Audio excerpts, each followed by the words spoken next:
ডাকসু নির্বাচনে ভোট গ্রহণের পর চলছে গণনা। কারচুপির পাল্টাপাল্টি অভিযোগ প্রার্থীদের, জামায়াতের এজেন্ডা বাস্তবায়নের অভিযোগ নাকচ উপাচার্যের।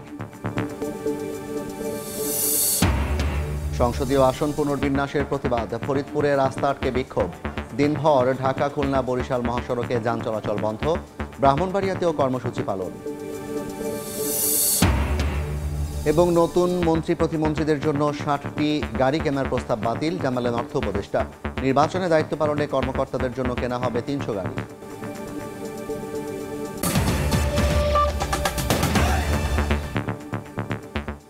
জনপদের সময়ের সঙ্গে আছি আমি জাফর সাদিক। ডাকসু নির্বাচনে ভোট গ্রহণের পর চলছে গণনা। ভোট পড়েছে 80 ভাগের বেশি। কারচুপির পাল্টাপাল্টি অভিযোগ করেছেন প্রার্থীরা।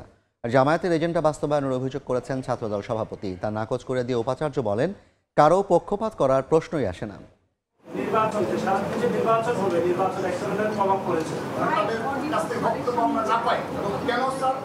ঢাকা বিশ্ববিদ্যালয়ে ছাত্র সংসদ নির্বাচনের ভোট গ্রহণ শেষে যখন কেন্দ্রে কেন্দ্রে চলছে গণনা, ঠিক তখন সিনেট ভবনে সংবাদ সম্মেলনে উপাচার্যের সঙ্গে বাকবিতণ্ডতায় জড়িয়ে পড়েন ছাত্রদলের সভাপতি ও সাধারণ সম্পাদক। ভোট কারচুপির অভিযোগ তুলে ছাত্রদলের সভাপতি ও সাধারণ সম্পাদক বলেন, প্রক্টর ও উপাচার্য সহ ঢাবি প্রশাসন জামাতের এজেন্ডা বাস্তবায়ন করছে। ইলেকশনে কোনো ইঞ্জিনিয়ারিং হলে ছাত্রদল মানবে না বলেও হুঁশিয়ারি দেন তারা।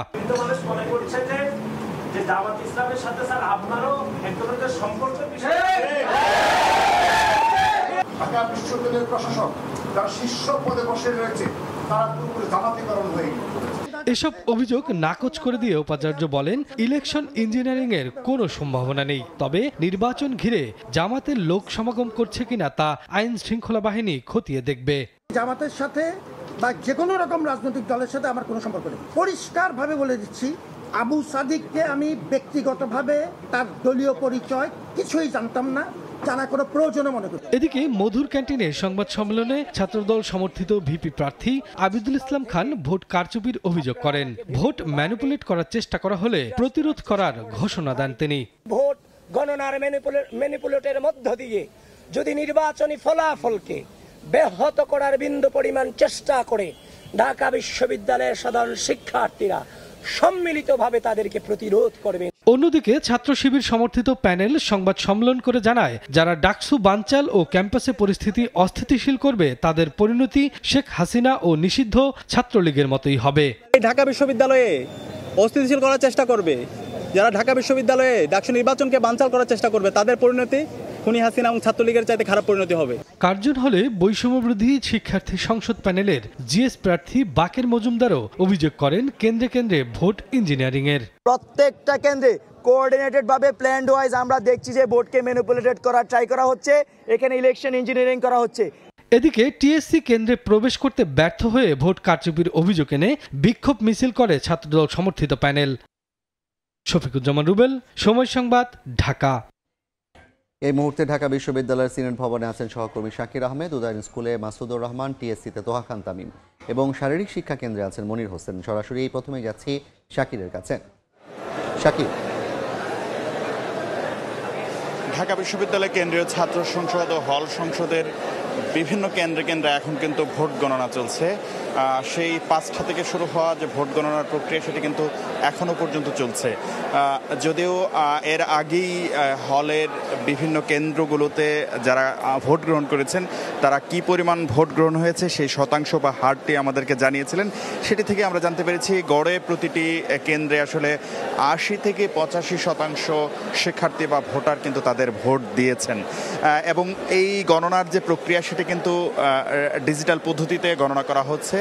যেহেতু একজন ভোটার 41টি ভোট দেন, সেক্ষেত্রে একটি বড় পরিসরের নির্বাচন বলা চলে বা বড় পরিসরের বৃহৎ আকারের অনেকগুলো ব্যালট আসলে সেই পরীক্ষা করতে হয়, যার কারণেই ফলাফলটি আসলে 2.5 থেকে 3 ঘন্টারও বেশি সময় লাগতে পারে বলে আগে থেকে রিটার্নিং অফিসার তিনি জানিয়েছিলেন। যদি বলতে চাই, এখন ঢাকা বিশ্ববিদ্যালয়ের নবাব নওয়াব আলী চৌধুরী সিনেট ভবনের সামনে কিন্তু যারা প্রার্থী আছেন, প্রার্থীর সমর্থক আছেন, ভোটার আছেন, সবাই কিন্তু অধীর আগ্রহে অপেক্ষা করছেন যে এই কেন্দ্র ফলাফল আসলে কি হয়, অর্থাৎ তাদের যে কাঙ্ক্ষিত প্রার্থী বা তাদের পছন্দের প্রার্থী কি পরিমাণ ভোট পান সেটি জানার জন্য কিন্তু তারা উন্মুখ হয়ে আছেন। পাশাপাশি অন্যান্য কেন্দ্রগুলোতে যে ফলাফল হবে সেই ফলাফলও কিন্তু কেন্দ্রীয়ভাবে নবাব আলী চৌধুরী সিনেট ভবনে ঘোষণা করা হবে।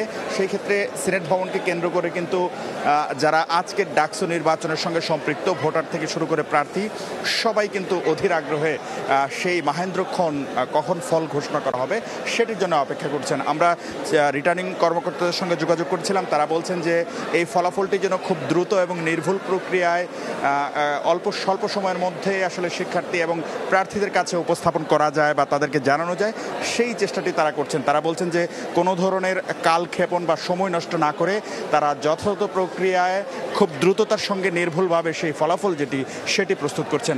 পাশাপাশি আমরা দেখতে পেয়েছি সারাদিনের মতো বিকেলেও কিন্তু ছাত্রদল, ছাত্র শিবির সমর্থিত প্যানেলের মধ্যে পাল্টাপাল্টি অভিযোগ আনা হয়েছে। আচরণবিধি লঙ্ঘন থেকে শুরু করে ভোট কেন্দ্রে নানা ধরনের অনিয়মের অভিযোগ কিন্তু পাল্টাপাল্টি ছাত্রদল এবং ছাত্র শিবির সমর্থিত প্যানেল থেকে এসেছে। এবং বিশ্ববিদ্যালয়ে উপাচার্যের সঙ্গেও কিন্তু ছাত্রদল যে নেতাকর্মী যারা রয়েছেন তাদের উত্তপ্ত বাক্য বিনিময় হয়েছে এবং ছাত্রদলের নেতাকর্মীরা বেশ কিছু অভিযোগও দিয়েছেন উপাচার্য বরাবর। উপাচার্য বলেছেন সেগুলো তিনি আসলে যাচাই বাছাই করবেন এবং যে অভিযোগগুলো এসেছে সেই অভিযোগগুলো তদন্ত সাপেক্ষে তিনি ব্যবস্থা নেবেন। এবং ছাত্রদলের প্রার্থীরা যদি বলতে চাই, ভিপি প্রার্থী আবিদুল ইসলাম খান থেকে শুরু করে ছাত্রদলের বেশ কয়েকজন প্রার্থী কিন্তু তারা নানা ধরনের তাদের প্রতিপক্ষ প্রার্থীর বিরুদ্ধে আচরণবিধি লঙ্ঘন সহ নানা ধরনের অভিযোগ কিন্তু চিফ রিটার্নিং অফিসারকে আনুষ্ঠানিকভাবে অবহিত করেছেন এবং চিফ রিটার্নিং অফিসারের কার্যালয় থেকেও সেই বিষয়ে যে ব্যবস্থা নেওয়ার আশ্বাস দেওয়া হয়েছে এবং শিক্ষার্থীদের অভিযোগ পাশাপাশি ভোটারদের যে অভিযোগগুলো রয়েছে সেই অভিযোগের প্রেক্ষিতে কিন্তু তাৎক্ষণিকও বেশ কিছু ব্যবস্থা নেওয়া হয়েছে। সব মিলিয়ে পুরো এলাকা জুড়ে এখন কিন্তু টান উত্তেজনা, অর্থাৎ শিক্ষার্থী থেকে শুরু করে ভোটার থেকে শুরু করে প্রার্থী এবং শুভাকাঙ্ক্ষী শুভানুধ্যায়ী যারা রয়েছেন সবাই কিন্তু এই ভোটের কি ফলাফল হয় সেই ফলাফলটি তারা দেখার জন্য অধীর আগ্রহে অপেক্ষা করছেন এবং শিক্ষার্থীরা তাদের পছন্দের আগামী দিনের ডাকসুর যে প্রতিনিধি সেই প্রতিনিধি কে হচ্ছেন সেটি তারা কিন্তু নির্বাচনের যে প্রক্রিয়া সেই প্রক্রিয়াটিতে তারা চূড়ান্ত পর্যায়ে যাওয়ার জন্য অধীর আগ্রহে অপেক্ষা করছেন। আমাদের সহকর্মীরা সারাদিন বিভিন্ন কেন্দ্র ঘুরে ফলাফল সংগ্রহ করেছেন, নির্বাচনের পরিবেশ পর্যবেক্ষণ থেকে শুরু করে সংবাদ সংগ্রহ করেছেন। আমরা চলে যেতে চাই উদয়ন স্কুল অ্যান্ড কলেজে, সেখানে আছেন সহকর্মী মাসুদুর রহমান।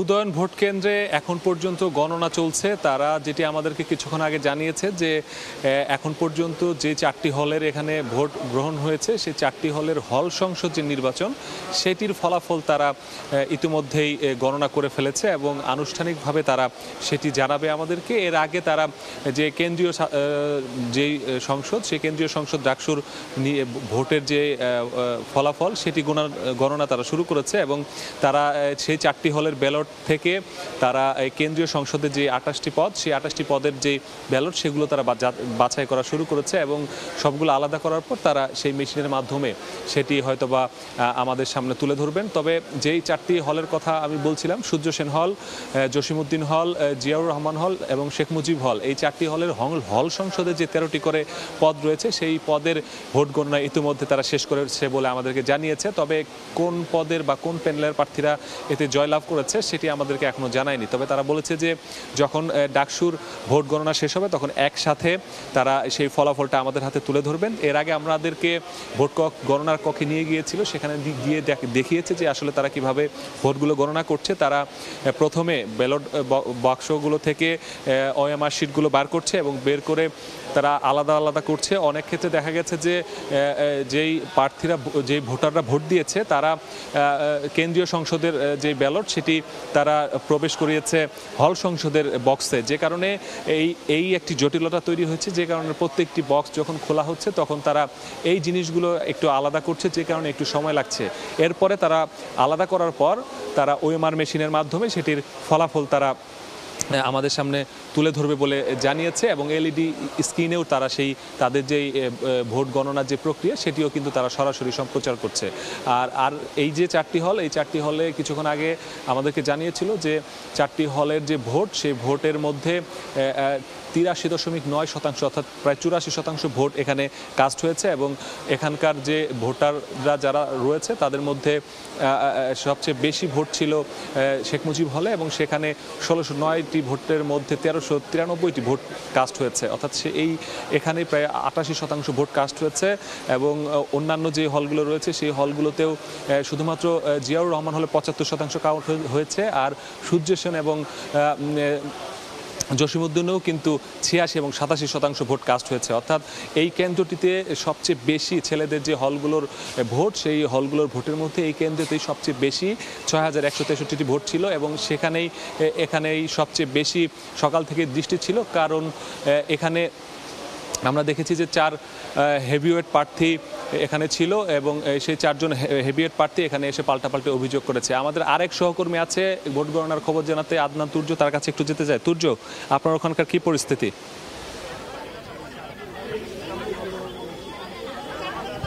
দর্শক, ভোট শেষ হওয়ার পর থেকেই কিন্তু ঢাকা বিশ্ববিদ্যালয় জুড়ে এক ধরনের উত্তেজনাকর মুহূর্ত চলছে। বিভিন্ন প্যানেল থেকে বিভিন্ন অভিযোগ এসেছে। প্রথমেই কিন্তু ছাত্রদলের বিরুদ্ধে অভিযোগ উঠেছিল, তারপর ছাত্রদল 5:30টার দিকে আসলে সংবাদ সম্মেলনের মাধ্যমে তারাও লিখিত অভিযোগের কথাগুলো বলে। ঠিক আধা ঘন্টা আগে কিন্তু আপনারা দেখতে পাবেন ইউনিভার্সিটি অফ ল্যাবরেটরি স্কুলের পাশে যে মনিটরটি রয়েছে, যে মনিটরে আসলে ভোট গণনাটি দেখানো হয়, মধ্যের কেমন কি চলছে তা দেখানো হচ্ছে, সেই স্ক্রিনটি বন্ধ হয়ে গিয়েছিল এবং স্ক্রিনটি বন্ধ হওয়ার ঠিক পরপরই আসলে এখানে যেই শিক্ষার্থীরা রয়েছেন, যারা বিভিন্ন প্যানেলের সমর্থক হিসেবে রয়েছেন বা সাধারণ শিক্ষার্থী যারা রয়েছেন, তারা কিন্তু বিক্ষোভে আসলে ফেটে পড়েছিলেন। বিকেলবেলা থেকেই যেহেতু এক ধরনের ভোট কারচুপির অভিযোগ উঠেছিল, সেই দিক থেকে সবারই আসলে একটা ধারণা তৈরি হয়ে গিয়েছিল যে যেহেতু সিসিটিভি ফুটেজের মাধ্যমেই আমরা দেখতে পাচ্ছি মধ্যের ভোট গণনা কেমন হচ্ছে, সুষ্ঠুভাবে পরিচালনা হচ্ছে কিনা, সেখান থেকে কিন্তু সবার মনে এক ধরনের অভিযোগ চলে আসে, এক ধরনের সন্দেহ জোগাড় করে যে আসলে মধ্যে ব্যালট নেওয়া হচ্ছে। যেমন কিছুক্ষণ আগেই আসলে ক্যামেরার পিছনে আমাকে একজন সাধারণ শিক্ষার্থী আসলে অভিযোগ জানাচ্ছিলেন যে সিসিটিভি বন্ধ করে নতুন 2টি ব্যালট আনা হয়েছে, এমন অভিযোগ কিন্তু আমার কাছে এসেছে। অভিযোগের সত্যতা আমরা এখনও নিশ্চিত করতে পারিনি, যেহেতু গেটের মধ্যে দিয়ে আমরা আসলে ঢুকতে পারিনি, কিন্তু যেই 3 জন সাংবাদিক যে বিশ্ববিদ্যালয়ের প্রতিনিধি এখানে ছিলেন তাদের সাথে আমি কথা বলেছি, তারা বলেছেন মধ্যে সুষ্ঠুভাবে ভোট পরিচালনা হচ্ছে। কিন্তু এছাড়াও পাশে যে স্ক্রিনটি রয়েছে সেই স্ক্রিনে কিন্তু ভোটটা সুষ্ঠু এবং নিরাপদভাবে পরিচালনা করার জন্যই সিসিটিভি ফুটেজটি রাখা হয়েছিল, যাতে গণমাধ্যম কর্মী এবং সাধারণ শিক্ষার্থীরা দেখতে পাবেন। আপনারা দেখতেই পাচ্ছেন কিন্তু যে মধ্যের রুমে যেখানে ভোট গণনা হচ্ছে, এখনও কিন্তু হাতে গুনে যে ব্যালট গোনা সেই জিনিসটা চলছে। এখনও কিন্তু এমসি যে মেশিনে দেওয়ার কথা ছিল, ব্যালট বক্সগুলো যে মেশিনে দেওয়ার পরপরই আমরা জেনে যাব যে কার ব্যালটে কত ভোট রয়েছে, কার ব্যালটে কত ভোট পড়েছে, সেটা কিন্তু এখনও শুরু হয়েছে বলে আমরা স্ক্রিনে দেখতে পাচ্ছি না। সেই ক্ষেত্রে আসলে ঠিক কোন মুহূর্তে আমরা ভোট গণনার আসল ফলাফলটা জানতে পারবো তা এখনও নিশ্চিত নয়।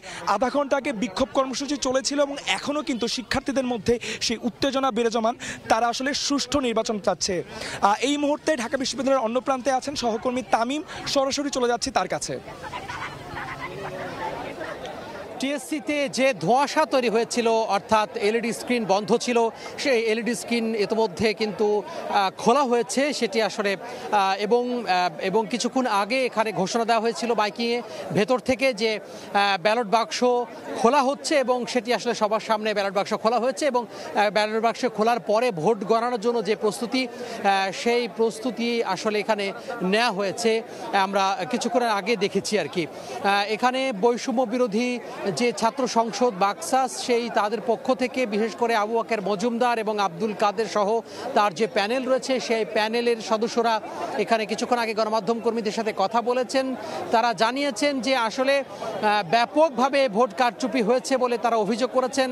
তারা এমন অভিযোগ করেছেন যে বর্তমান যে নির্বাচন কমিশন, যারা ডাকসু আয়োজন করেছে, সেই নির্বাচন কমিশন ব্যর্থতার পরিচয় দিয়েছে, পুরোপুরি ব্যর্থতার পরিচয় দিয়েছে বলে তারা অভিযোগ করেছেন।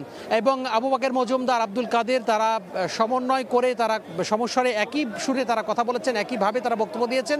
তারা দুজনে বলেছেন যে বর্তমান নির্বাচন কমিশন ব্যর্থতার পরিচয় দিয়েছে সুষ্ঠু ভোট করতে। সারা দিন বারংবার তাদের কাছে গিয়ে বিভিন্ন যে অনিয়ম রয়েছে, ভোট কারচুপির যে অভিযোগ রয়েছে, তাদের ভাষ্যমতে তারা বলছেন যে বিভিন্ন যে কারচুপি হয়েছে সেই কারচুপির বার্তা যখন তাদের কাছে নিয়ে যাওয়া হয়, অর্থাৎ সংশ্লিষ্ট যে নির্বাচনী কর্মকর্তা রয়েছে সেই নির্বাচনী কর্মকর্তার কাছে নিয়ে যাওয়া হয়, তখন তারা আসলে সেটি আমলে নেননি। বারবার তাদের কাছে বলা হলেও সেটি আমলে নেননি এবং কার্যত কোনো ধরনের কোনো যে ব্যবস্থা সেই ব্যবস্থা তাদের পক্ষ থেকে নেওয়া হয়নি বলে তিনি অভিযোগ করেছেন। পাশাপাশি তারা বলেছেন যে নির্বাচন কমিশন ব্যর্থতার পরিচয় দিয়েছে এবং তিনি তার ব্রিফিংয়ে সবশেষে বলেছেন যে নির্বাচন কমিশনকে এই ধরনের যে নির্বাচন সেটি আয়োজন করার জন্য ক্ষমা চাইতে হবে। তবে আমরা যারা গণমাধ্যম কর্মী রয়েছি তাদেরকে বলেছিলাম যে আপনারা নির্বাচনে যে ফলাফল সেটি প্রত্যাখ্যান করছেন কিনা কিংবা এটি আসলে মেনে নেবেন কিনা বা কী অবস্থা, আপনাদের বক্তব্য কী।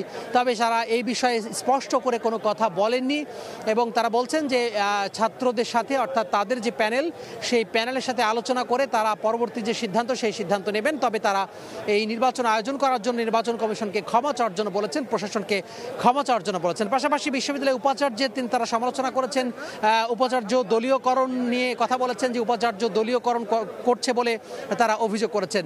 এর পরে আমরা দেখেছি যে ইসলামী ছাত্র আন্দোলনের যে প্যানেল সেই প্যানেল কিন্তু এখানে ব্রিফিং করেছে, সেই প্যানেলেও একই অভিযোগ দিয়েছে এবং যদিও তারা বিভিন্নভাবে তারা যে কারচুপি সেই কারচুপির কথাও কিন্তু তারা বলেছে। তো সব মিলিয়ে বলা যায় যে টিএসসিতে যে ধোঁয়াশা ছিল সেই ধোঁয়াশা কেটেছে। তবে টিএসসিতে বিভিন্ন দলের পক্ষ থেকে বিভিন্ন প্যানেলের পক্ষ থেকে কিন্তু যে অভিযোগ বর্তমান নির্বাচনে সেই মুহুর্মুহু যে অভিযোগ সেই অভিযোগ কিন্তু দেয়া হচ্ছে। তো এই ছিল আমার হাতে সবশেষ। এখন আমরা চলে যাব বিশ্ববিদ্যালয়ের অপর প্রান্তে রয়েছেন সহকর্মী মনির হোসাইন তার কাছে।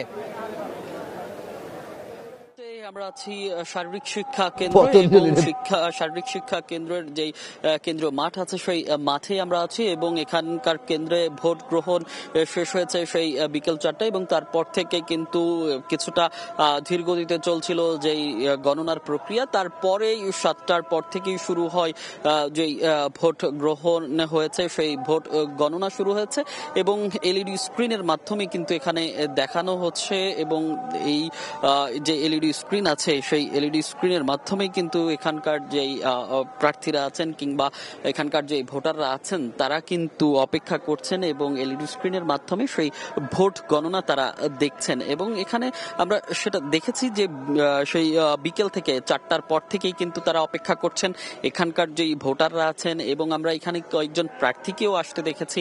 আমরা দেখেছি ছাত্র শিবিরের জিএস পদপ্রার্থী SM ফরহাদ এসেছিলেন এবং বাম দল সমর্থিত যে প্যানেল রয়েছে সেই প্যানেলের কয়েকজন প্রার্থী এখানে এসেছিলেন এবং এখানে ছাত্র দলের কেন্দ্রীয় সেক্রেটারি নাসিরউদ্দিন নাসির এসেছিলেন। আসলে তারা এসে যে এখানকার ভোটাররা আছেন যারা অপেক্ষা করছেন তাদের সঙ্গে কথা বলেছেন এবং যে সার্বিক পরিস্থিতি সেটি বোঝার চেষ্টা করেছেন এবং আমরা দেখেছি এবং আমরা বিভিন্ন কেন্দ্রেরও যে ফলাফলগুলো পাচ্ছিলাম সেগুলোই আসলে জানাচ্ছিলাম এবং এই কেন্দ্রের যেই মোট ভোট সেই ভোটের প্রায় 85% কাস্ট হয়েছে বলে আমাদেরকে রিটার্নিং কর্মকর্তারা জানিয়েছেন এবং এই কেন্দ্রে অর্থাৎ সার্বিক শিক্ষা কেন্দ্রে যেই হলগুলোর ভোট গ্রহণ হয়েছে তাদের মধ্যে MS হলের মোট ভোটার সংখ্যা ছিল 664, সেখান থেকে কাস্ট হয়েছে 552 এবং অর্থাৎ সর্বমোট ভোটার সংখ্যার যে 85% কাস্ট হয়েছে এই সার্বিক শিক্ষা কেন্দ্রে এবং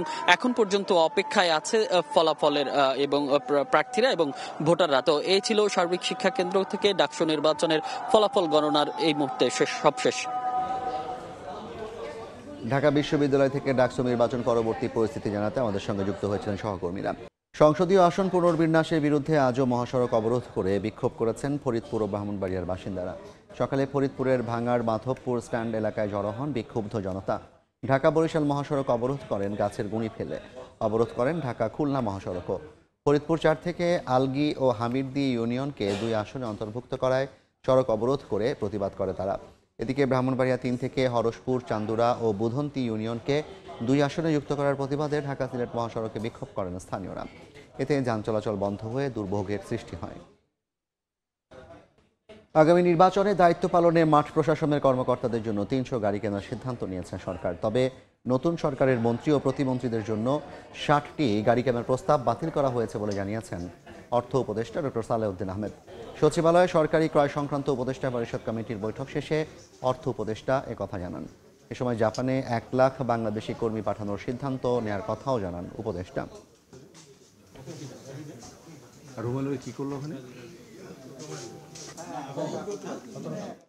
জনপ্রশাসন মন্ত্রণালয় থেকে ওটা একটা প্রপোজাল দিয়েছে, সেটা আমি তো বন্ধ করে দিয়েছি। বরং ফিল্ড লেভেলে ইলেকশনের জন্য বেশ কতগুলো গাড়ি দরকার হবে, এবং ইলেকশনের সময় ভাঙ্গা গাড়ি নিয়ে 2 মাইল যাওয়ার পর পড়ে যাবে, সেটা তো আমরা অ্যালাউ করবো না। সেটা আমি রিসেন্ট 300-র কাছাকাছি গাড়ি আমরা অ্যালাউ করেছি, ওই 60টা গাড়ি না। ডিসি হয়তো পাবে কিছু, কমিশনার হয়তো লাগবে, মেইনলি ইউএনএ এবং ইসের জন্য। প্রধান উপদেষ্টা তো জাপানে বলেছে আমাদের এখান থেকে লোক যেন পাঠায়। আমি 1 লক্ষ লোকের কথা উনি বলে আসছিলেন, সেই 1 লক্ষ লোক পাঠাবার চেষ্টা করছি। এখানে কিন্তু কোনো ওই দালালদের কারণে দৌরাত্ম্য হয় না, কারণ জাপানিজরা বলে যে আমরা ডিরেক্টলি নেব। ল্যাঙ্গুয়েজ জানলে কিন্তু চাকরি পাবেন। উজানের ঢল আর ভারী বৃষ্টিতে চেঙ্গি নদীর পানি বেড়ে খাগড়াছড়ি ও রাঙামাটির নিম্নাঞ্চল তলিয়ে গেছেন। পানিবন্দী হয়ে পড়েছেন কয়েক হাজার পরিবার। রাস্তাঘাট ডুবে থাকায় বিপর্যস্ত জনজীবন। ইতোমধ্যে একজনের মৃত্যুর খবর পাওয়া গেছে। চেঙ্গি নদীর পানি ঢুকে পড়েছে পাহাড়ি জনপদে, প্লাবিত নিম্ন অঞ্চল, ভোগান্তিতে বাসিন্দারা। উজানের ঢল আর ভারী বৃষ্টিতে নদীটির পানি বেড়ে খাগড়াছড়ির মহলছড়ি উপজেলার পাকিজাছড়ি মসজিদ কলোনি, চট্টগ্রাম পাড়া, ব্রিজপাড়া, সিলেটি পাড়া ও গরুবাজার তলিয়ে বিভিন্ন এলাকায় হাঁটু থেকে কমসমান পানি। ঘরবাড়ি ডুবে যাওয়ায় রান্নাবান্না বন্ধ হয়ে বিপাকে অন্তত 3 শতাধিক পরিবার। কালোপাহাড় এলাকায় পানিতে ডুবে এক শিশুর মৃত্যু হয়েছে। ওজন থেকে পাড়ি এসে নদীর পানি বেড়ে গিয়ে অনেক বসত বাড়িতে পানি ঢুকে যায়। পানিবন্দী মানুষদের জন্য ইসলামিয়া মাদ্রাসায় আশ্রয়কেন্দ্র খুলেছে প্রশাসন। সেখানে দুর্গতদের জন্য খাবার, ওষুধ ও ত্রাণ পৌঁছে দেওয়া হচ্ছে। পাশাপাশি ক্ষতিগ্রস্তদের তালিকাও প্রস্তুত করছে উপজেলা প্রশাসন। মহলছড়িতে কয়েকটি পরিবার, 6টি পরিবার পানিবন্দী হয়েছে। তাদেরকে আমরা মহলছড়ি দাখিল মাদ্রাসায় থাকার ব্যবস্থা করেছি এবং তাদের জন্য রাতে এবং আগামীকালের খাবারের ব্যবস্থা করা হয়েছে। এদিকে ভারী বৃষ্টি ও পাহাড়ি ঢলে কাপ্তাই হ্রদের পানি বেড়ে তলিয়ে গেছে রাঙামাটির বাঘাইছড়ি, লংদু, জুরাছড়ি ও সদর উপজেলা নিম্নাঞ্চল। ঘরবাড়ি, ফসলি জমি ও সড়ক ডুবে থাকায় ঝুঁকি নিয়ে চলাচল করছেন স্থানীয়রা। এমন পরিস্থিতিতে সোমবার দুপুরে কাপ্তাই বাঁধে 16টি গেট খুলে দেওয়া হয়। দুর্গতদের সহায়তায় একটি কন্ট্রোল রুম চালু করা হয়েছে। ইতিমধ্যে শুকনা খাবার ও বিশুদ্ধ পানি বিতরণ শুরু করেছে প্রশাসন। মিরন আহমেদ, সময় সংবাদ। জনপদের সময়ের শীর্ষ সংবাদগুলো জানিয়ে দিচ্ছে আরেকবার। ডাকসু নির্বাচনে ভোট গ্রহণের পর চলছে গণনা। কারচুপির পাল্টাপাল্টি অভিযোগ প্রার্থীদের। জামায়াতের এজেন্ডা বাস্তবায়নের অভিযোগ নাকচ উপাচার্যের।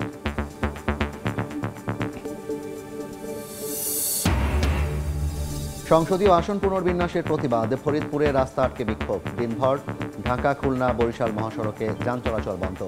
ব্রাহ্মণবাড়িয়াতেও কর্মসূচি পালন। এবং নতুন মন্ত্রী প্রতিমন্ত্রীদের জন্য 60টি গাড়ি কেনার প্রস্তাব বাতিল, জানালেন অর্থ উপদেষ্টা। নির্বাচনে দায়িত্ব পালনে কর্মকর্তাদের জন্য কেনা হবে 300 গাড়ি।